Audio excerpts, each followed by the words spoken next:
আলহামদুলিল্লাহ, মাদ্রাসা মারকাজুল হিদায়া ঢাকা আগামীকাল রোজ বুধবার খতমে কোরআনুল কারীম ও খতমে বুখারী শরীফ উপলক্ষে ওয়াজ মাহফিলের জন্য প্যান্ডেল সম্পূর্ণভাবে প্রস্তুত করা হয়েছে। মাশাআল্লাহ, আলহামদুলিল্লাহ।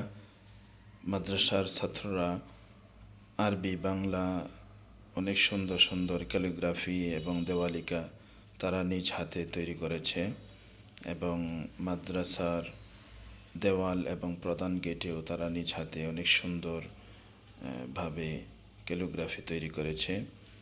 আল্লাহ তাআলা তাদের এ মেহনতকে কবুল করুন এবং মাহফিলে ভরপুর কামিয়াবি দান করুন। আমিন।